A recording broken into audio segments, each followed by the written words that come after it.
olnudki plaanis siia 4-tärni hotelli teha, vaid oli lihtsalt, et teeme midagi lihtsalt ja kuna hoone seisab, hoone on suhteliselt odavalt müügis ja ise ränduriklubi omanikuna ja külalistame omanikuna nägin, et meil on see maja suhteliselt täis, siis ikka see aastakene veeretas niimoodi peas, et ostan ei osta. Ja siis sai see ost tehtud ja peale seda siis ikkagi selgus, et hoone on nii väärikas, et teeme ikkagi natuke paremini. Ja kuna hoone oli väga halvas seisus ka, siis ei saanudki niimoodi, et jätame selle siia paika, vaid praktiliselt kõik tuli asendada, kõik maja oli, kõik seinad olid läbi, kuigi on kiviseinad, 70-sentisest kiviseinast oli ühe koha peal jäänud järgi 1 sentimeeter. Sest niiskus tuleb sisse, murrab neid savitelise tükke niimoodi ära, et lõpuks jääbki 1 sent järgi. Ja ka katused, talad, sarikad, kõik olid läbi mädanenud, et me pidime kõik ära vahetama. Ja kui juba nii korralikult hakkasime tegema, siis nägime ka, et siia tuleb restoran teha, siia ruumi. Ja siis niimoodi ta läks.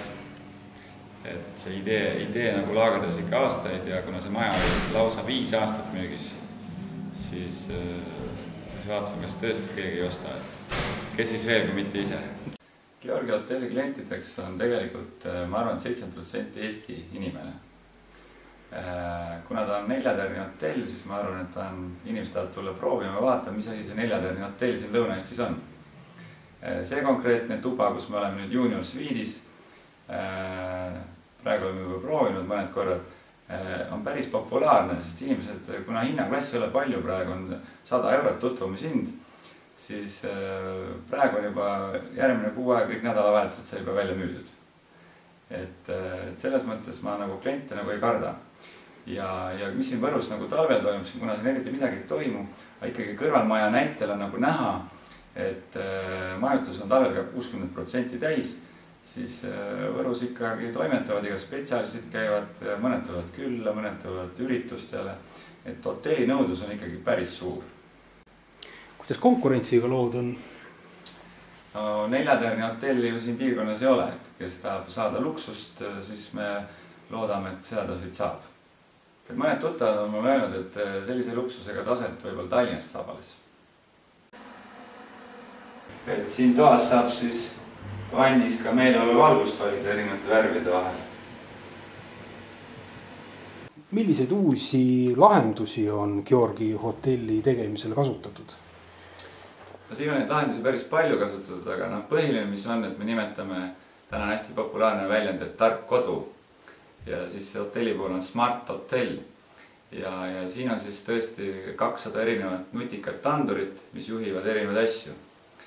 Ja seda nimetatakse KNX standardiks, see on Saksa standard, kus igal anduril on IP aadress ja nad oskavad siis ühe peaserveriga kõik suhelda.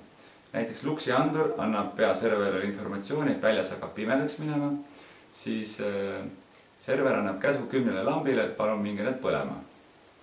Pärast annab teine andur, liikumisandur märku, et siin liikumist ei ole, annab serverile info ja siis server annab lampidele informatsiooni, et trimmime ennast 30% peale ehk hoiame elektrit kokku. Nüüd tekib liikumine, jälle käib täpselt samamoodi ja tuled lähevad heledaks. Siin toas on siis lahendatud selle nutika lahendusega puuteekraaniga näiteks voodi otsa valgustus. Et siin on roheline tuli ja seda saab siis muuta siit nutikast ekraanist. Nii, vajutan siia peale, nüüd ta muudab läks punaseks, roheliseks, siniseks. Ja ülemistes saab siis toa temperatuuri muuta. Lisaks näitab siin display peal välitemperatuuri ka, et kui näiteks talv on väljas on 10 kraadi külma, siis vaatad, et aha, täna päris külm ilm. Ja kui ma lähen kõndima, siis need tuled lähevad niimoodi järjest põlema. Nüüd on siin see liikumisandur ja siis tuled lähevad ära. Põhiline sääst tekib tubade küttest. Ma näitan, mul on mobiilis väike selline äpi moodi asi. Ja siin ma vajutan peale tubade kütte peale. Ja mul on kõikide tubade nimekiri siin. Siin ma näen kõikide tubade temperatuure. Ja hetkel oleme toas number 31. Kohe vaatame. 31. Siin on 22,5 kraadi sooja. Ja siin ma saan panna tööle kliimaseadme näiteks. Inimene saab siit panna oma aparaadist, aga mina saan ka mobiilselt panna seda. Nüüd ma vajutasin siia nupule, seal tekkis selline indikaator tuluke ja kliimaseade peaks minema nüüd seal siis tööle. ja see sääst tekibki niimoodi, et kui on talv ja ei ole mõistlik hoida neid tubasid siin 22 kraadi peal, hoiame näiteks 18 peal ja kui on teada, et õhtul tulevad kliendid, siis meil administraator lülitab alt retseptsioonist need toad küttesse ja õhksoojuspump kütab selle toa praktiliselt 2 tunniga sinna 21-22 kraadi peale. Meil on nagu 3 värvi neid tubasid, pruun, valge ja punane.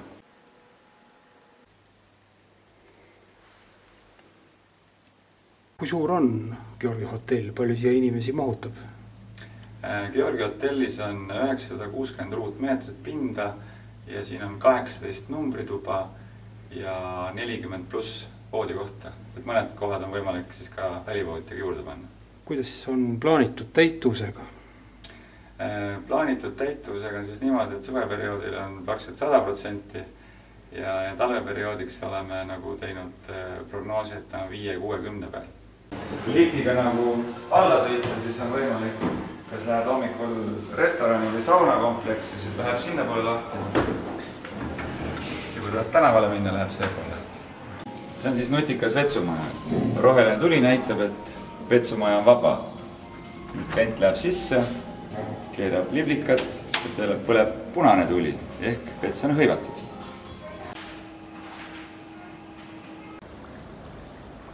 Kuidas seda Võru turismiturgu üldse hinnata? Kuidas see seis meil siin praegu on? Et kas turiste ikka jätkub? No eks ma teen niimoodi peas kogu aeg statistikat.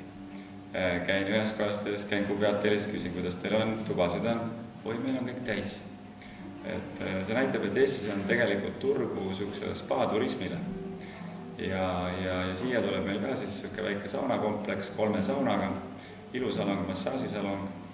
Et miks mitte, et inimene vaatab, et läheks nädalavahet, sõidaks kuhugi Eestis, vaatab, kus on midagi ilusat ja ma arvan, et see jääb niimoodi silma, et selline ilus uhke asi, lähme vaatame üle, käime siin õhtul saunas, sööme restoranis ja võtame hommikul massaaži. Et ma arvan, et on. Aga Võru inimestele, kohalikule seltskonnale? Kohaliku inimese jaoks on vaja restorani.